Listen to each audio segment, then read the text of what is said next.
Entrando en materia de la prevención de riesgos, desde la Superintendencia de la Economía Solidaria se indica que nuestras entidades que administran recursos financieros deben contar con herramientas que les permitan identificar, medir, monitorear y controlar los riesgos a los que están expuestas, con el propósito de proteger los recursos de los asociados en beneficio de la institución y de la sociedad en general. Estos cuatro elementos que estamos viendo en pantalla, azules, que se refieren a la identificación, la medición, el monitoreo y el control, pues son supremamente importantes porque los vamos a encontrar en todo el CIAR. Los vamos a encontrar cuando hablamos del sistema de administración de riesgo de crédito, cuando hablamos del sistema de administración de la liquidez, cuando hablamos de la operación, del mercado y por supuesto del SARLAF. Y no son otra cosa más que las etapas de prevención de riesgo. Etapas que, como lo vamos a ver en este curso, pues deben tener unos elementos, deben tener unos aspectos importantes a considerar. Entonces, en todos los riesgos vamos a encontrar la necesidad de tener estos mecanismos o estas etapas de identificación, medición, monitoreo y control. Para entenderlo mejor, yo siempre le digo a las entidades, pensemos en primera instancia que tenemos que elaborar o actualizar nuestro manual de prevención del riesgo de lavado de activos, de financiación del terrorismo, y entonces pues nos ponemos a diseñar cuáles son las etapas. Son identificación, medición, monitoreo, control, o control y monitoreo, y a cada una de ellas hay que ponerle unas tareas que una vez actualizado ese manual, pues no habremos hecho nada si lo que está dispuesto en el manual no lo llevamos a la operación, no lo llevamos al desarrollo de la entidad, no lo llevamos a los funcionarios y no lo informamos, por ejemplo, a los asociados, para que comprendan que muchas de las cosas que nos toca solicitar, la actualización de información, las justificaciones por transacciones de mayor valor, por ejemplo, o en general los documentos que tienen que ver con las distintas transacciones que hace un asociado en la entidad, pues obedecen a unos mecanismos, a unas políticas, a unos procedimientos que nos ayuden a mitigar los riesgos. Entonces, pues es supremamente importante diferenciar estas etapas en el recorrido de todos los riesgos que tenemos en la entidad. Como hemos hablado tanto de riesgos, pues hagamos unas cortas definiciones que nos ayuden a entender qué es eso de los riesgos, porque muchas entidades están llenas de reglamentaciones. De hecho, una crítica, yo no sé si sana o necesaria, que hay que hacer es que a muchas de nuestras entidades, especialmente desde la actualización de circulares del 2020, nos tienen con una excesiva normatividad. Entonces, durante este año 2021, nos han tenido actualizando manuales, actualizando procedimientos, actualizando riesgos, actualizando etapas, consolidando el comité de riesgos del que vamos a hablar en unos minutos, nombrando personas que se apropien del trabajo de evaluación, de gestión de los riesgos, y además nos han tenido incluso nombrando coordinadores o gestores o líderes o directores de unidades de riesgo, por ejemplo, en entidades muy grandes. Hemos trabajado con muchísimas entidades del sector de la economía solidaria, fondos de empleados grandísimos, como ustedes, de primer nivel de supervisión de categoría plena, en donde nos toca aplicar todos estos mecanismos, llevarlos a la acción, involucrar recursos, gastar dinero, capacitar personas para poder dar respuesta no solo a la superintendencia, sino para cumplir realmente con el objetivo del CIAR.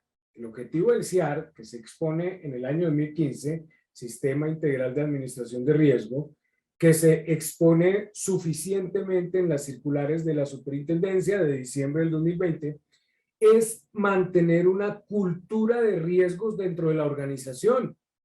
No es solo responder los requerimientos de la superintendencia, no solo es mandar los informes en la fecha indicada, cumplir, ¿no? Sino que es pasar del cumplimiento de unas normas, además de cumplirlas, a mantener una cultura generalizada de riesgos. Entonces el riesgo siempre lo vamos a definir como una pérdida potencial debido a la realización de un suceso adverso. Entonces siempre que definimos riesgos, vamos a hablar de el riesgo es la pérdida potencial que no queremos tener, a donde no queremos llegar. Ninguna de nuestras entidades quiere perder dinero ni quiere perder recursos. Es una pérdida ya realizada, puede ser un riesgo o de valoración, un evento potencial no realizado o cualquier suceso adverso que afecte a la organización, no solo en el marco del dinero, no solo en el marco de perder dinero, sino en el marco de la reputación, de la legalidad, del cumplimiento de todos los indicadores que ha fijado la superintendencia y en general está orientado a mantener el buen gobierno, la gobernabilidad, el buen gobierno de todas nuestras entidades de economía solidaria. Por ejemplo, ahí donde habla de una pérdida realizada o de valoración, por ejemplo, hemos visto en muchas organizaciones como cuando han tenido liquidez o excesos de liquidez, que es un fenómeno que está pasando mucho en las organizaciones solidarias contemporáneas, que tienen mucha liquidez, que muchos asociados han cruzado sus cuentas, se han ido para los bancos o se han ido para otros escenarios, incluso crediticios o de captación ilegales, como las captadoras ilegales de dinero o el pagadiario o el gota a gota. Entonces, como han tenido liquidez, se ponen a hacer inversiones, pero no las inversiones consagradas en la norma o consagradas desde la doctrina de lo que tienen que hacer las empresas de la economía solidaria, sino que se han ido a hacer inversiones, por ejemplo, en acciones. Ahí tengo el ejemplo de un fondo de empleados, que en su momento fue y compró acciones de una petrolera, compró acciones a 5,000 pesos hace unos 3 o 4 años y ahora las acciones valen 2,000 y entonces uno encuentra en los estados financieros que han castigado dinero, porque han perdido dinero por ponerse a especular en acciones, a alejar el dinero líquido del servicio pensando en que van a ganar un montón de rentabilidad por allá en acciones que son inciertas, ¿no? Puede que les hubiera ido bien, y que además tienen acciones en otras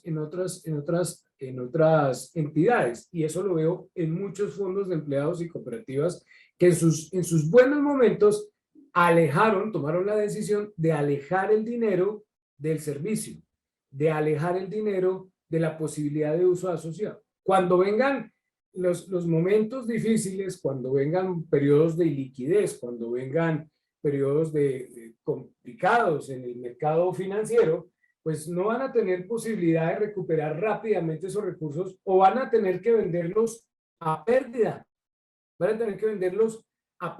Entonces ahí se habla de una pérdida realizada o de valoración. Todo este sistema de riesgos, toda esta definición de los riesgos, también tiene que ver con unos eventos que nos llevan a incursionar en riesgos. Por ejemplo, los cambios no anticipados de los precios de mercado de los activos financieros, los cambios no anticipados en la solvencia de una contraparte o los cambios en los flujos de liquidez esperados. Todo eso muy de la realidad, especialmente del año 2020. Cambios no anticipados en los precios de mercado de los activos financieros tiene que ver con los precios de nuestras inversiones, cuánto nos pagan por intereses, cuando tenemos ahorros. Hoy tenemos una banca extremadamente líquida que está desestimulando el ahorro. Incluso algunos no reciben ahorros. ¿Por qué? Porque ya tienen mucho y el negocio del sistema financiero es ese mucho dinero ponerlo a producir en créditos. Los cambios no anticipados en la solvencia. Yo aquí quiero recordar que la gestión financiera tiene 3 grandes problemas. El problema de la rentabilidad, que dice tenemos que construir valor, tenemos que crear valor en las inversiones. El problema de la liquidez, cómo manejamos los periodos cuando no hay liquidez, cómo conseguimos recursos, cómo aseguramos la operación de la organización y el problema de la solvencia, cómo construimos respaldo. Los tres problemas se comunican entre sí, los tres problemas interactúan entre sí. El problema de la rentabilidad, el problema de la liquidez y el problema de la solvencia. Los cambios no anticipados en el respaldo de una contraparte pueden o tienen que ver, por ejemplo, con quien garantiza un crédito, los respaldos que se dan por una operación que van de la mano de los flujos o los cambios en los flujos de liquidez. A muchos colombianos durante la pandemia, tuvieron cambios en sus flujos de recursos líquidos. O sea, ganaron menos dinero o en su economía familiar ganaron menos dinero o perdieron el empleo o tuvieron menos forma de atender sus compromisos financieros y de ahí esto que sucedió especialmente en la pandemia de los, entre comillas, alivios financieros. Entre comillas, alivios financieros. Porque salvo uno o dos bancos, más que un alivio, lo que hicieron fue dejar de llamar 3 o 4 meses a cobrar y después empaquetar en un solo producto o en un solo crédito a muchos meses, empaquetar toda la deuda sin perdonar nada, o sea, incluyendo intereses corrientes, moratorios, comisiones, todo en un solo paquete, pero el concepto de alivio como tal, o sea, que si hubiese aliviado la economía de las personas, pues realmente fue escaso. También hay eventos de riesgo que tienen que ver con los cambios no anticipados de la volatilidad respecto a algún modelo de medición y entonces, pues esto tiene que ver también con las etapas de riesgos donde se habla de identificación, medición, monitoreo y control. Entonces tenemos que diseñar en todas las entidades nuestros propios modelos de medir el riesgo de, como se dice, en casi como un denominador en toda la circular básica contable, tenemos que fijar unos niveles de tolerancia, unos rangos de tolerancia al riesgo, un apetito de riesgo. Y aquí ya es importante decir que para el caso de Sarlaf no hay nivel de tolerancia, no hay apetito de riesgo. Aquí la tolerancia en el control del Sarlaf es tolerancia cero. Uno puede decir, bueno, en términos del riesgo de crédito y cartera, podríamos tener un indicador de mora en la cartera entre el 3 y el 5%. Ese es el apetito de riesgo. Ese es el límite de tolerancia. O podríamos trabajar en una entidad como la nuestra con un déficit de liquidez de 2.000 millones de pesos y nos podríamos apalancar en un banco, por ejemplo. Ah, bueno, ese es el nivel de tolerancia. Pero en Sarlaf no. En Sarlaf no podemos permitir nada porque, si bien es cierto, todos los riesgos de los que hemos hablado en esta primera parte del curso virtual, todos los riesgos tienen una connotación administrativa, financiera, económica, de sanciones, de control, de legalidad. El Sarlaf, además de todo lo anterior, tiene connotaciones penales. Es un delito el lavado de activos, es un delito la financiación del terrorismo, o la financiación o la proliferación de armas de destrucción masiva, como dice la nueva definición del Sarlaf. También son eventos de riesgo. La diferencia entre los derechos que se espera incluya un contrato, los que incluye debido a resoluciones judiciales, todo lo que pueda afectar el riesgo legal, el riesgo reputacional, la diferencia entre lo que determinan las normas, las directrices, los procedimientos y los hechos. Y por eso es tan importante,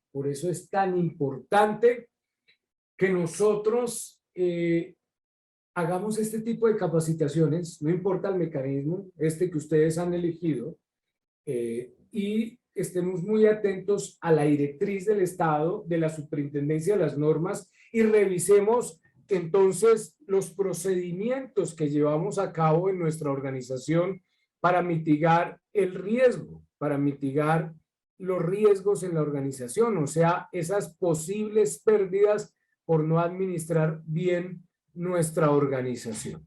Entonces, en ese sentido, también son eventos de riesgo la diferencia entre las normas y lo que yo hago en la empresa, o la diferencia entre el nivel de servicio esperado de un desarrollo tecnológico y el servicio realizado.